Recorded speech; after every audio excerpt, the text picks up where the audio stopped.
مدرسہ سید البشر مظفر کھیڑا پوسٹ سدرونا میں جلسہ دستار بندی مشاعرہ نعت کی نورانی تقریب منعقد ہوئی۔ صدارت مولانا مصطفیٰ مدنی ندوی نے کی۔ مہمان خصوصی کی حیثیت سے قاری امتیاز احمد پرتاپ گڑھی محتمم مدرسہ عالیہ عرفانیہ چوک کے علاوہ معصوم بچوں کی حوصلہ افزائی کے لیے مظفر کھیڑا کے باذوق عوام نے شرکت فرمائی۔ مختلف عمر کے طلباء نے نعت خوانی کے مظاہرے کے ساتھ معلومات افزا تقاریر کی۔ مدرسے کے ذمہ داران، منتظمین و مقربین نے کم عمر بچوں کی پذیرائی کے لیے انہیں مخصوص قسم کے انعامات سے نوازا۔ حافظ طاہر جو اس مدرسے سے فارغ ہونے والے پہلے حافظ قرآن ہیں، ان کی اور ان کے استاد حافظ تبریز عالم کی کل پوشی خواص کے ہاتھوں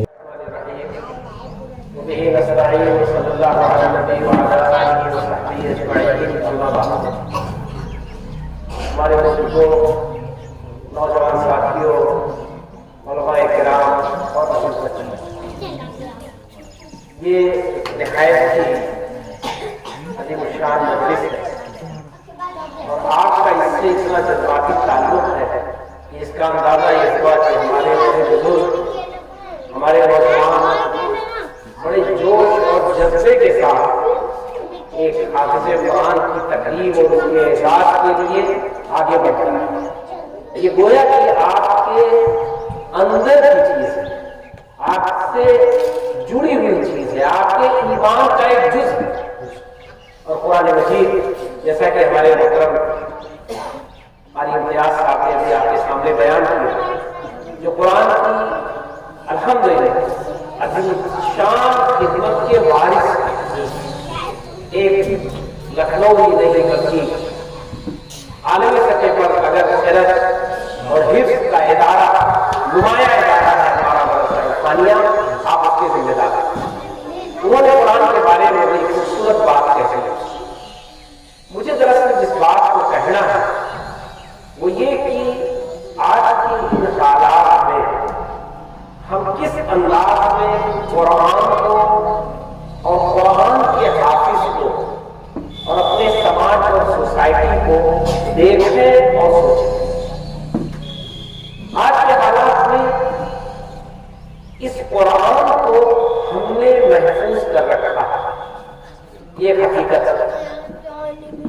یہ قرآن پورا کا پورا بالکل اسی طرح جس طرح کی رسول اللہ صلی اللہ علیہ وسلم پر نازل ہوا، جس طرح آپ صلی اللہ علیہ وسلم اور آپ کے جانسار صحابہ نے ہمیں بتلایا، سکھایا اور سنایا، یہ بچے، یہ ہمارے حافظ اس کو اپنے سینے میں محفوظ کرتا ہے۔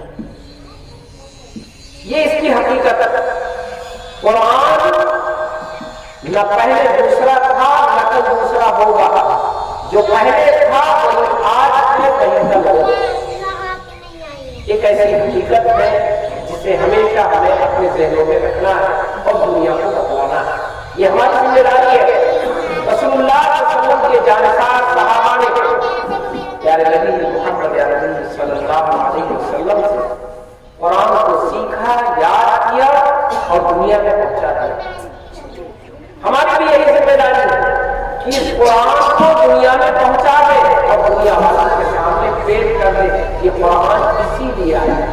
شاہ محمد انزل فیہ القرآن ہدی للناس وبینات من الہدی والفرقان، سورہ بقرہ آیت نمبر 185۔ یہ قرآن اللہ نے رمضان کے مہینے میں اتارا ہے۔ رمضان اتنا مقدس مہینہ، قرآن اسی میں نازل کیا۔ اللہ کے اس قرآن کو دینے کا مقصد ہے ہدی للناس، یہ کتاب تمام انسانوں کے لیے ہدایت ہے، رہنمائی کی کتاب ہے، گائیڈ لائن ہے، مبینات من الہدی اور ہدایت کے لیے دلیل ہے، والفرقان صحیح غلط کے درمیان فرق بتانے والی کتاب ہے۔ رمضان، قرآن مجید اور قرآن کے یہ تین مقاصد جو اس سورہ بقرہ آیت نمبر 185 میں ہمیں اور آپ کو بتایا گیا ہے۔ تو یہ قرآن تو مستحکم ہے، ثابت ہے، جو تھا وہی ہے وہی رہے گا، لیکن قرآن کو سمجھنا، قرآن کو یاد کرنا اور قرآن یاد کرنے والے کا اس دنیا میں یہ ثابت کرنا کہ وہ صاحب قرآن ہے، اس لیے وہ ترقی کرتا جا رہا ہے، آگے بڑھتا جا رہا ہے، یہ ضروری ہے۔ اگر قرآن کو یاد کرنے والے، قرآن کو محفوظ رکھنے والے، قرآن کو ماننے والے دنیا کی دوڑ میں پیچھے رہ گئے اور دنیا میں دنیا کو دینے والے نہیں بنے، تو یاد رکھیے قرآن ہونے کے باوجود بھی وہ اس دنیا میں عزت کی زندگی نہیں گزار سکتے۔ یہ میں نے کہا، پیارے نبی محمد عربی صلی اللہ علیہ وسلم نے ارشاد فرمایا، صحیح مسلم کی روایت، ان اللہ یرفع بہذا اقواما ویدع به آخرین، کہ اللہ سبحانہ وتعالیٰ نے ایک بات طے کر دی ہے۔ کون کہہ رہا ہے؟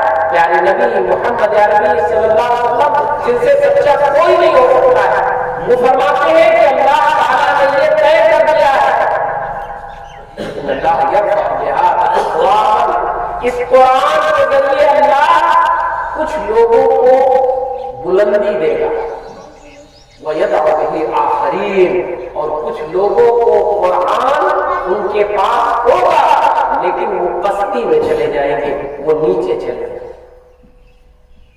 یہ وہ حقیقت ہے جو ہمیں سمجھنا ہوگا، اور اس حقیقت کو سمجھنے کا آج سب سے بہتر موقع ہے۔ ایک زمانہ تھا کہ ہمارے علماء مفسرین اور حفاظ نے اس کو سمجھا تھا۔ اگر آپ مسلمانوں کے اس دور کی تاریخ پڑھیں جس میں مسلمان سب سے اونچے مقام پر تھے اور دنیا میں یہ مانا جاتا تھا کہ اگر دنیا میں کوئی بہترین سویلائزیشن ہے، کوئی بہتر پڑھا لکھا ہے، کوئی بہتر ادارہ ہے، کہیں اپنے بچوں کو بھیجا جا سکتا ہے تو مسلمانوں کی جگہ نہیں۔ پوری دنیا میں ٹاپ کلاس کے لوگ مسلمان کہلاتے تھے۔ کبھی اے نوجوان مسلم تدبر بھی کیا کرے، وہ کیا دردوں کا جس کا تو ہے ٹوٹا ہوا تھا، تجھے اس قوم نے پالا تھا، اسے محبت میں کچل ڈالا تھا جس نے پاؤں سے تاکہ سرے تھا۔ یہ وہ زمانہ تھا، اسی قرآن کے ذریعے تھا بڑے بڑے سائنسداں، بڑے بڑے ڈاکٹر، بڑے بڑے ماہرین فلکیات، بڑے بڑے مفسرین، وہ جو فلسفے کے ماہر تھے، جو کیمیا کے ماہر تھے، جو کیمسٹری کے بابا اعظم تھے، جنہوں نے القانون فی الطب لکھی، جنہوں نے التصنیف لکھی، جو آج ہم آپ کہتے ہیں کہ یہ سرجری ہے، بہت ٹف سبجیکٹ ہے، سرجری کا بابا آدم التصنیف ابو القاسم زہراوی نے لکھی ہے ہندوستان میں۔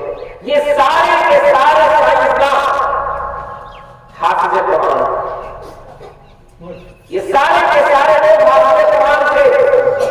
علامہ ابن رشد، جن کی کتاب مدرے سے لے کے آزاد سے لے کے مدینہ یونیورسٹی میں پڑھی اور پڑھائی جاتی ہے، علامہ ابن رشد حافظ تھے اور بہت بڑے اپنے زمانے کے سائنٹسٹ، فقیر۔ یہ کیوں؟ اس لیے کہ اس قرآن کو اس زمانے میں، اس وقت کے یاد کرنے والوں نے، سننے اور پڑھنے والوں نے قرآن کو زمانے کے ساتھ جوڑ دیا۔ قرآن اپنی جگہ تھا، یہی قرآن تھا، بدلا نہیں تھا، لیکن اس کو حاصل کرنے والوں نے اسے زندہ بنا دیا۔ تجھے کتاب سے ممکن نہیں فرار کی تجھے کتاب سے ممکن نہیں فرار، یہ فرصت، مجھے کتاب سے ممکن نہیں فرار، کتاب کون ہے مگر صاحب کتاب۔ قرآن تو ہے لیکن قرآن کو سمجھنے والے، قرآن کو موجودہ حالات پر اتارنے والے، قرآن کے مطابق سماج کی بلڈ کرنے والے، اس کو بنانے والے، ان کی ضرورت ہے۔ یہ فاتح قرآن ابھی آپ کے سامنے ہمارے محترم قاری امتیاز صاحب نے بتلایا، 100 سے زیادہ درخواست کی دستار بندی کی ہے انہوں نے، اور میری محرومی کی میں ایک دوسرے دستار بندی میں تھا، شہر سے باہر سے میں نے شریک ہوا، معذرت اس کے لیے میں یہی کر دینا چاہتا ہوں، جو اتفاق سے مستقل میں سفر کرتا ہوں۔ آج یہاں بہت ہی خوش قسمتی ہے کہ میں شریک ہو گیا ہوں اور سارے لوگ ہیں۔ حقیقت یہ ہے کہ آج کا دن اگر دیکھا جائے تو کم و بیش ہندوستان کے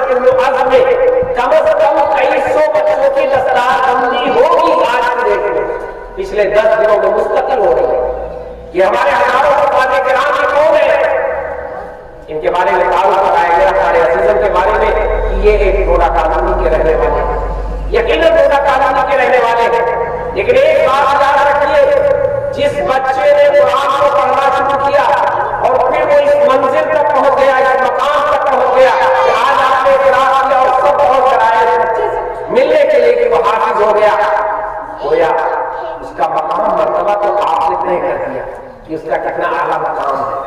لیکن ایک چیز اور جان لیجیے کہ یہ بچہ اس نے یہ ثابت کر دیا کہ یہ ذہین ہے، تبھی تو 30 پارے کا قرآن اس نے یاد کر لیا ہے، اس کا دل زندہ ہے، آواز ہے اس کا دل، اس کا دماغ مطابق ہے، اس لڑکے نے محنت کی ہے تب قرآن یاد ہوا ہے، ورنہ ہر 100 بچے جو قرآن یاد کرنا شروع کرتے ہیں بمشکل اس میں سے 40-50 ہی حافظ قرآن بنتے ہیں، آدھے نہیں بن پاتے۔ یہ خلاصہ ہے ہمارے سماج کا، ہماری ملت کا، جو حافظ قرآن ہوتے ہیں وہ کریم ہے ہمارے سماج اور طبقے کا، لیکن ان کا رزلٹ کیا ہے سماج اور طبقے کے لیے؟ ان کے لیے چھوڑ دیجیے، یہ تو معزز ہو گئے، اللہ تعالیٰ فرمائے گا چڑھتا جا تو قرآن کو جتنا پڑھے گا جنت میں اتنا اعلیٰ مقام ملے گا، ان کے ماں باپ کو میدان محشر میں تاج پہنایا جائے گا، یقیناً یہ بچہ کامیاب ہو گیا، لیکن اس لڑکے سے سماج کو کیا لینا؟ ایک ذہین بچہ، ایک محنتی بچہ، علم میں تعلیم میں سب سے آگے رہنے والا بچہ، 30 پاروں کا حافظ قرآن، اس نے سماج کو کیا دیا؟ اس کی ذہانت تو ثابت ہو گئی تھی، اللہ نے اس کو صحیح بنایا تھا، اس کا علم میں کہاں مقام گیا؟ یہ کیوں ہوا؟ یہ اس لیے ہوا کہ ہم نے حافظ بچوں کے لیے ایک موٹی سی دیوار کھڑی کر دی، موٹی مضبوط دیوار کہ بس تم حافظ ہو گئے، ختم، اب تمہیں آگے نہیں پڑھنا ہے، تمہاری پڑھائی ختم۔ یہ بچے عموماً سوچتے ہیں اب کیا میں تو حافظ ہو گیا، میں کیا کروں گا؟ اگر میں پرائمری میں پڑھنے جاؤں تو میرے لیے مشکل ہے، اور اگر میں 17 سال کا 15 سال کا بچہ ہے ہائی اسکول میں جا کے بیٹھوں تو مجھے کوئی کچھ آئے گا نہیں کیونکہ میں نے کچھ پڑھا نہیں۔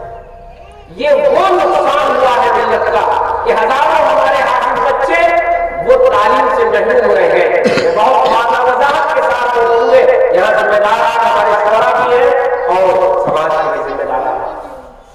حافظ ہونے والے بچوں میں سے 60 بچے وہ ہوتے ہیں جو اپنے تعلیم کو چھوڑ دیتے ہیں، وہ آگے تعلیم نہیں حاصل کرتے۔ آپ جائزہ لے کر چاہے دیکھ لیجیے، جو 40% بچے ہوتے ہیں ان میں سے کچھ لوگ ماشاءاللہ حافظ تبریز صاحب جیسے استاد بن جاتے ہیں، کچھ بچے ہماری امامت کی ذمہ داری اٹھاتے ہیں، کچھ بچے 10% وہ مدرسوں میں جا کے عالم بن جاتے ہیں۔ یہ صرف 30 سے 40% بچے ہوتے ہیں، اس سے زیادہ نہیں ہوتے۔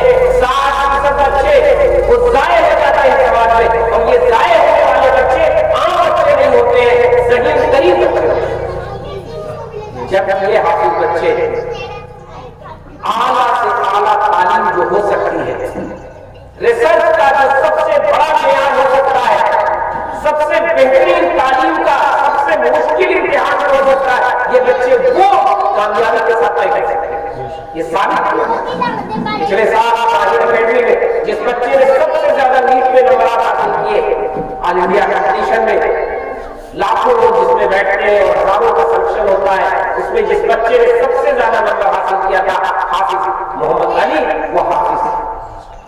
ایسے ہزاروں بچے ہیں حافظ، میں آپ کو بتا دوں کہ جو کمپٹیشن میں ٹاپ کرتے ہیں کیونکہ وہ ذہین ہوتے ہیں، وہ محنتی ہوتے ہیں۔ یہی وہ چیز تھی جس کی طرف تقریر صاحب نے اشارہ کیا تھا، میں نے وضاحت کر دی کہ یہ ایک ضرورت تھی جو اب آپ کے لکھنؤ میں بھی میسر ہے، اس سے پہلے یہاں سے دور ہے۔